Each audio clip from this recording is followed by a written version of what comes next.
This video is sponsored by CuriosityStream. There'll be more on that later.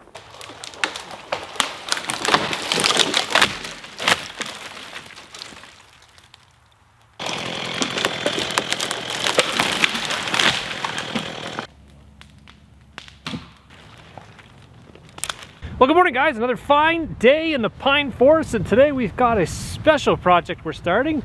It appears as though there's a strong appetite for cheap cabins that just require a little bit of labor and some ingenuity. Some of you guys may have watched the plastic wrap cabin. It's got nearly 4 million views. We got some threaded rod and an idea in my head. So that's what we're gonna do. We're gonna start building this cabin from the ground up. You know, we could go out and spend a lot of money, but ideally we're gonna spend as little as possible to get ourselves a wicked cabin. So my goal is to spend less than $10 on this cabin.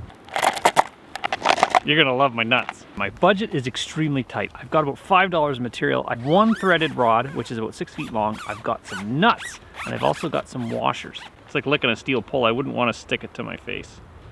They probably would stick to my face right now. Those are my nuts.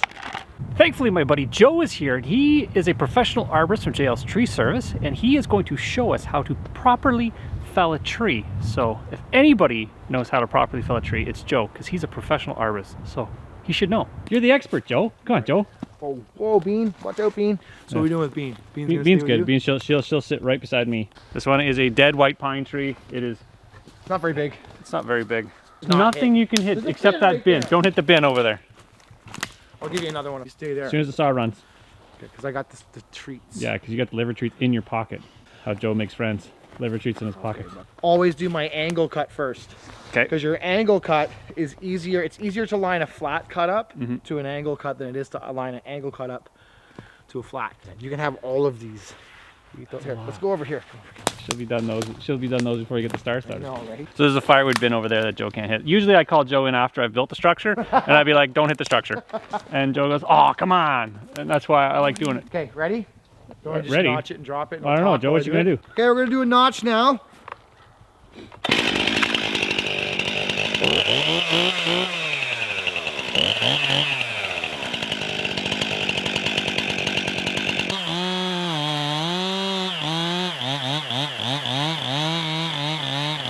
When you're doing your cut, you do your angle cut, and then you do your secondary, your flat cut. It's easier to line that one up.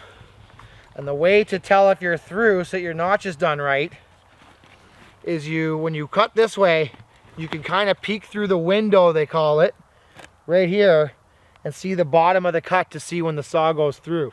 So you might be able to see that if you shoot from right in here. So you want to make sure your height is right and that you're level, that your saw cut is level. But the worst thing to do would be to go through the cut over here when you're coming around. So what you do is you look through the cut you've got here, and you can see when the bar comes through on the far side.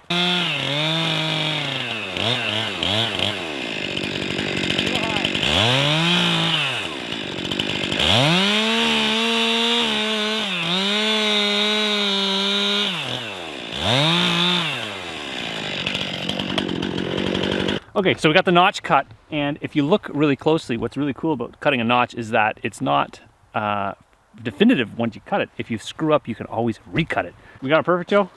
I think it's okay. Joe, this being said, is there a proper way to cut a tree in a forest of popsicle sticks? Like this is like everything is kind of really close by. Well, that's right. It's really tricky. It's always site dependent. Right. With trees, I mean, doing it every day, it's always site dependent. And you have to think outside of the box. You got to do it the easiest and safest way, always. Yeah. And sometimes that may be really cool. Like for us, it was cool to send a tree across a zip line. Yeah. You guys can check that video at JL Tree on YouTube. JLS Tree? Yeah. JLS Tree on YouTube. He's got he floats a tree across a gorge. It's crazy. You guys should check that out. But you can check his channel. He's got a YouTube channel. I'll put a link in the description below.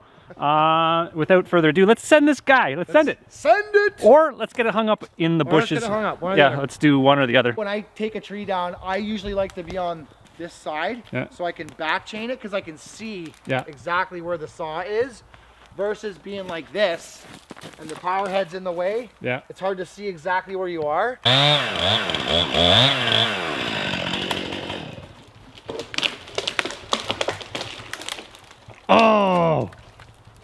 What happened, Joe? Quiet, Kev. Oh, there it goes.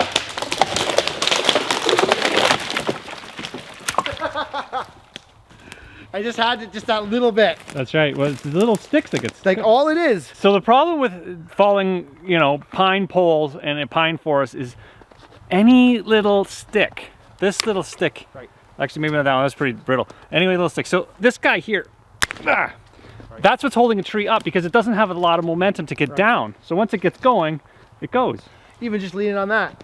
Like it doesn't break there, but I have to get more force because the tree doesn't have more. Yeah. It'll just sit there and hold it. Yeah. Until I, you know, put more, it will go. Yeah. But it's like glass, unpredictable. Drop a tree is you always want to look up to see if anything's hanging. So let's explain this, Joe. What's this? So this is, you know, our hinge wood after the fact. So on this tree, ideally I could have had a little bit more hinge there, but I didn't want Kevin to be right, that it wouldn't fall. I want it to be right. So I cut more so that it would.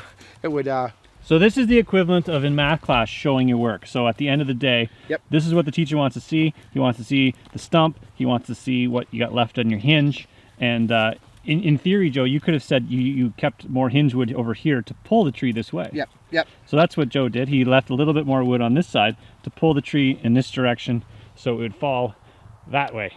Right. Which worked perfectly. Yeah, which it didn't change it that much, and it is a little bit thin here, which we're aware of, but it's because we wanted it to fall because we're in a forest setting where it was hanging up on all these little tiny twigs up there.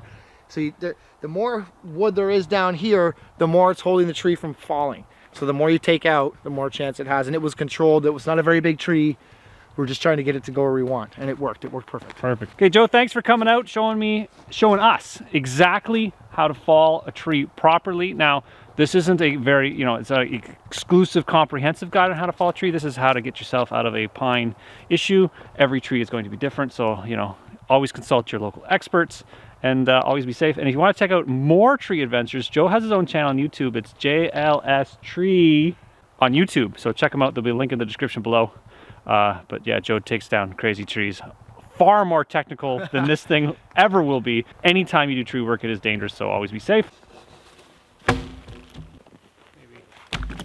To make the structure of our cabin, we started off with 13-foot poles, and we notched them in and around the 11-foot mark. And then we proceeded to actually take an auger bit and drill a couple of holes and then put some threaded rod through and with a nut and a washer in order to secure them in place.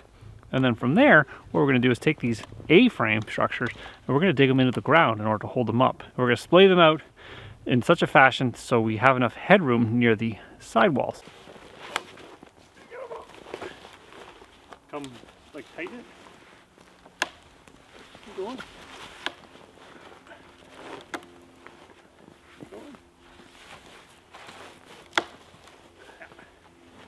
Some of you guys may have been thinking, how in the heck do I come up with ideas for this cabin? Well, this cabin in particular was sort of modeled after an A-frame and a TP combined. The idea is to kind of collect all your logs in a central point and fasten them together that way.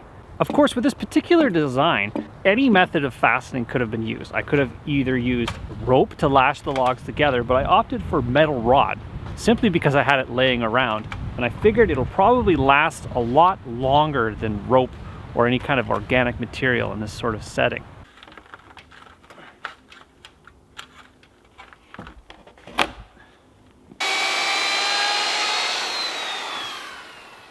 So I've learned if you buy threaded rod and nuts and bolts, it's a lot cheaper than buying lag bolts. I ended up picking these guys up over at Princess Auto. So I've got my nuts. So what I do is I actually, when I cut them off, I make sure my nut and my washer fit before I get up on the ladder. Before I drilled my holes for my metal rod, I ended up actually flattening out the logs slightly in order to give myself a nice flat spot for both logs to meet. And then I used my Makita drill. And again, you could use a hand drill in order to do this, but I used a power drill in order to get my threaded rod in. Once my threaded rod was in, I added a washer and a nut, and I fastened both logs together.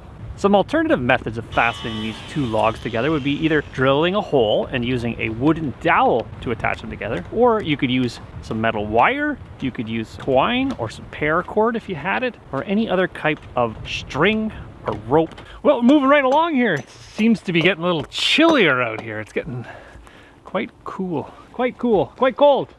Don just debarking some stuff. We always find it a lot easier once you get the stuff hung. It's easier to just kind of debark as required. So we've got our somewhat of our A-frame up. We've got our threaded rod where they're bolted in place up at the top. So that gives us a nice little bit of structure. We got a couple more cross members we're going to put in here to give us our walls up and down, and that should make it a little bit more stiff. Cold. That's the official word of the day. Sky pretty much opened up. The cloud covers kind of went away, and we don't have that heat retention anymore. You know what? It is winter. It is winter time in Canada. Comments from the last build I did that was super cheap suggested that the tools that I'm using are worth more than $25. Well, the secret to building a cabin and not owning tools is to borrow them. Your friendly neighbor, you just kind of ask them, maybe they have a handsaw they can lend you, or maybe even a chainsaw, or if they have a hammer they can lend you, or you know what, there's many different ways to build something if you want to. So that's the key. A lot of people could discount the fact that, you know, you need all these special tools and stuff. People will find reasons to not do anything. I figured if you want to, you'll find a way in order to acquire the tools you need to build this thing. Maybe you don't have threaded rod. Maybe you only have some rope. Well, rope will work. It won't last as long, but you'll achieve the same goal. Same with having a chainsaw. You don't necessarily need a chainsaw. You could always use just a regular saw, maybe a buck saw or a handsaw. Or that being said, maybe you're not that experienced with a chainsaw, and maybe you should just stick with a handsaw. You know, get your sea legs, so to say. But there's always there is a way if you've got the will to do it. And if you don't have the knowledge to do it, you've got to start somewhere. So why not start with a small project? One more. Good. Remember, my goal today is to build a cabin for less than $10. So keep that in mind. Have you guys ever, been sitting around watching TV thinking to yourself, I want more? Well, CuriosityStream offers that. It offers informational documentaries, original programming. It's food for your brain. CuriosityStream has thousands of entertaining movies and TV shows on topics like history, nature, science, food, technology, travel, and more.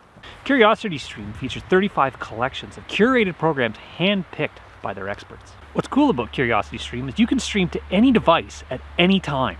CuriosityStream has award-winning exclusives and original programming.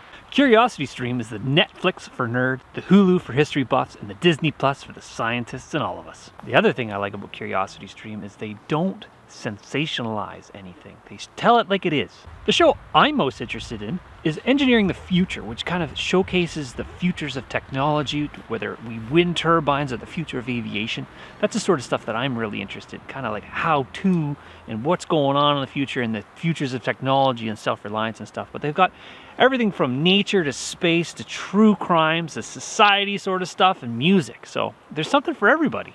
To sign up for CuriosityStream, use code Self-Reliance and get your first year for $14.99. And by supporting CuriosityStream, you support channels like mine. Now let's get back to the build.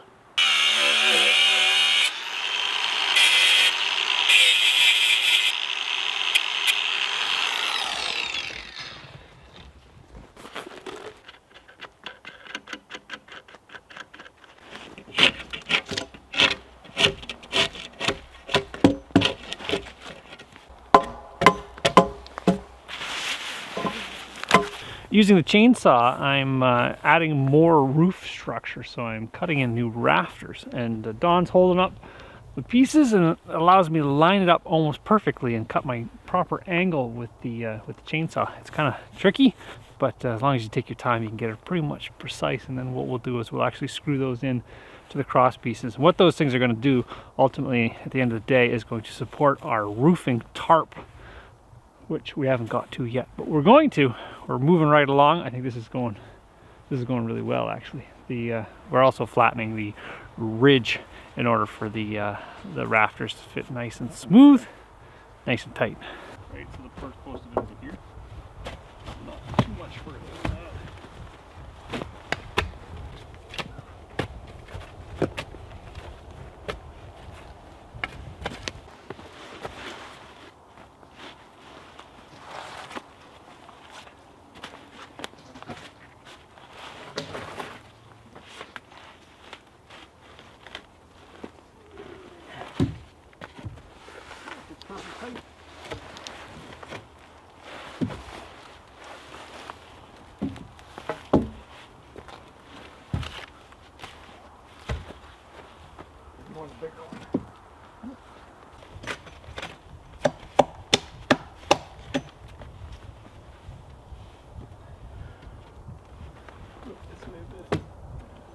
Once I had my main structure of my cabin up, I ended up working on the exterior walls. First I started by digging a trench and then placing my first log in place, and then adding the subsequent logs going beyond the peak of my cabin. Once those logs are up, I'll actually use a straight edge in order to cut them off precisely in order to give me my proper angle to the bottom. My plan is to further add another layer of logs and then add chinking material in between the logs in order to give myself a proper seal. When I'm placing my logs, I'm being careful to ensure that there's no knots or any protrusions to help my logs fit tightly as possible without having to go through the effort of actually taking them and straightening them completely. Like I said, there's going to be a second layer of logs in order to retain all my chinking material and to sort of give me an airspace to seal my logs together. By now you guys are probably wondering, how am I going to put a floor in this cabin, or even how am I going to heat it? Well, you guys got to stay tuned. I've got some tricks up my sleeve that are going to do just that.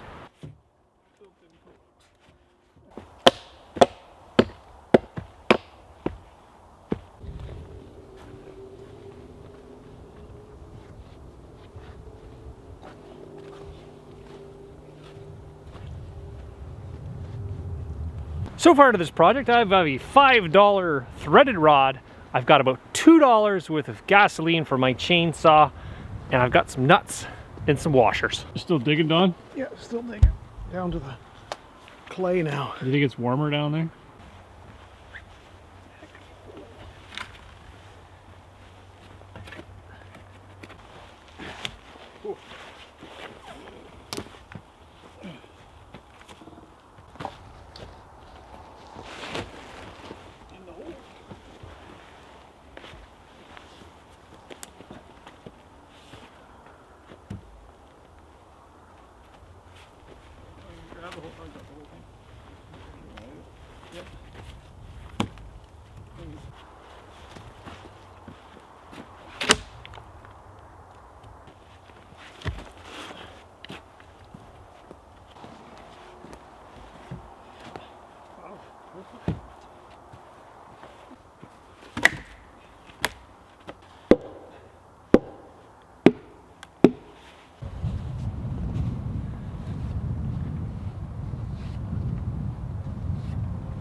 It's about coffee time, boys. Remember this cabin? We had fired it up earlier today, the fireplace inside, and let's see how warm it is. Oh, can you guys see how warm it is? If you give it a moment, the lens will give you a story on how warm it is in here. Get out of the cold. This is what this little hut's for. It was designed for refuge from the cold while we build other stuff or we work in the forest. So.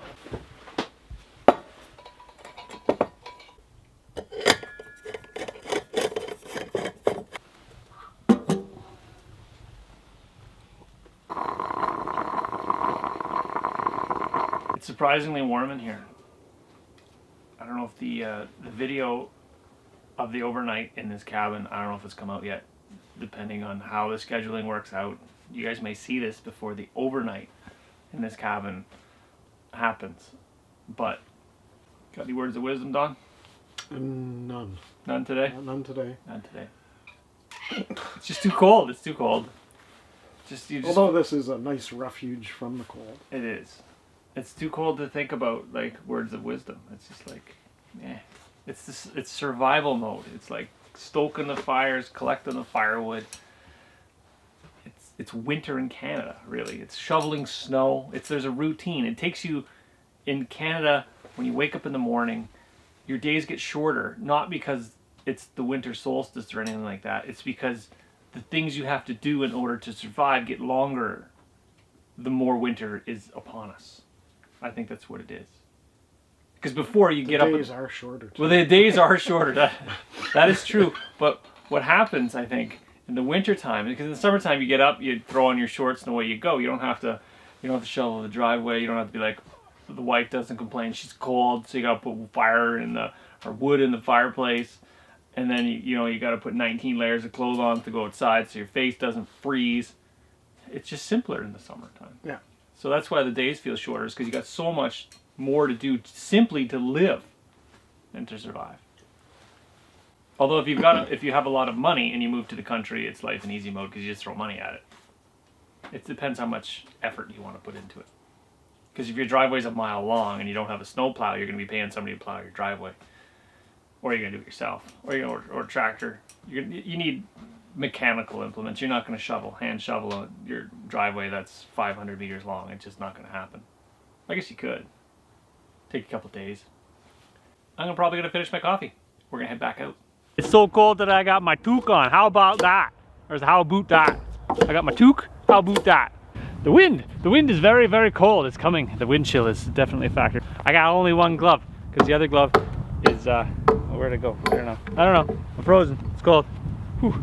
Even though there is a slight wind and this tarp is not fun to work with. By tarp, I mean it's sort of like a canvas. It's really, really crazy heavy. It's from those bubble buildings you see, like they're inflated like soccer pitches and tennis courts and stuff like that. They pressurize them and they kind of give it indoor space.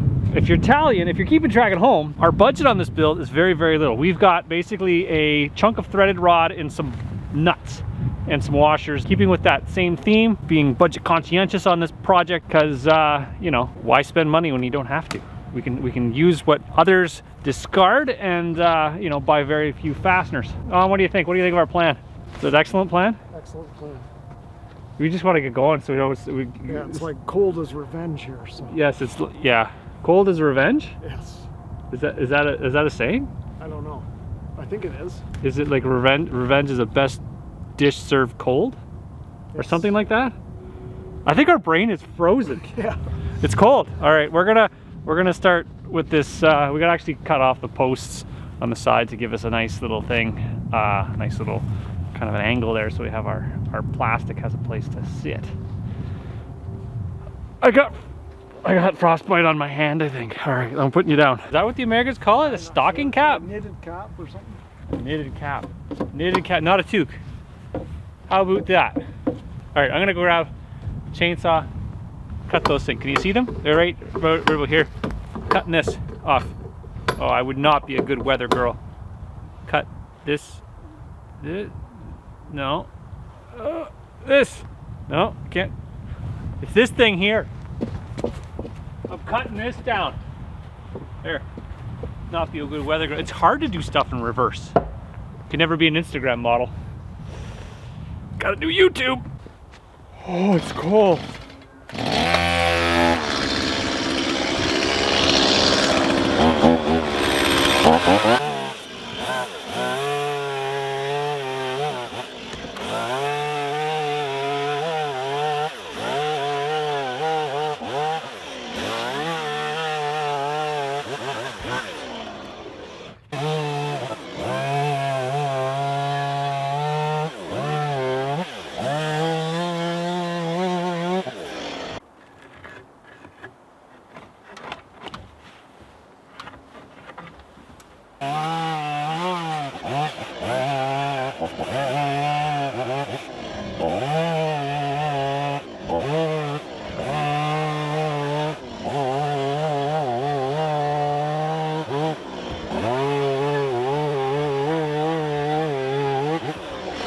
In order to cut our gable ends, we used a straight edge and a long screw and then kind of scribe the angle from post to post in order to give us our proper angle, and then use the chainsaw to cut them all off. And that seems to be doing a really good job.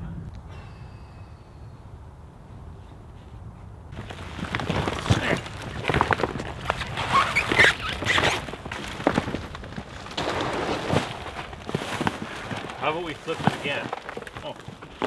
This thing's gonna be really long. Yeah. This is gonna be the downside. So let's keep going.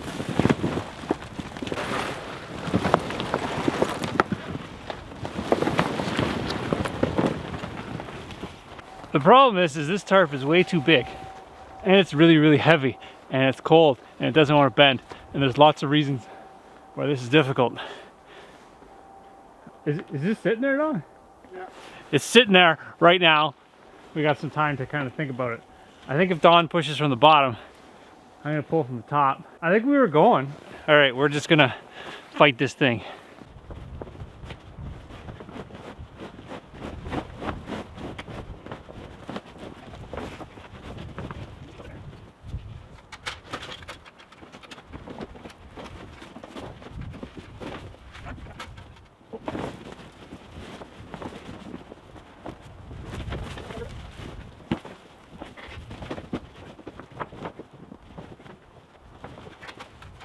Thank God it's not cold anymore, is it? Nope, warmed right up. It is warmer in here. Or I'm just sweating. Alright, so the problem is the tarp's kind of like wood. It's a wooden tarp. It's very unforgiving in the cold weather. So what we're doing is we're actually using a stick. We're pushing it up and kind of pulling it down at the same time. So our plan is to get that rib kind of in the middle. You can't really tell where the rib is. But once we got it there, we're nowhere in the middle. And we can trim it accordingly. We got our tarp on. We've actually ended up cutting off the edges of the tarp, which gives us a nice little coverage, although it's kind of acts camouflage in the snow, which I kind of think is kind of cool. We've got a little bit more things to add on to the kind of like the little crawl spaces near the edge, because we've kind of modified our design as we've been going. We've got our overhang, we've got our sloped canvas, which gives us a nice little covered area here, and well, I think it looks shaping up to be a really cool cabin. You guys can kind of see inside here. Really cuts down on our wind. We've got to do some tuck pointing in the walls and stuff like that, but we're well on our way. I think this turned out really cool as is. On the next episode, we're going to be working on the inside, so finishing the floor, finishing the end walls, figuring out some sort of insulation. We're going to be figuring out also a heat source to heat the whole thing up to make it nice and cozy. So I hope you guys enjoyed this one, and join me on the next one.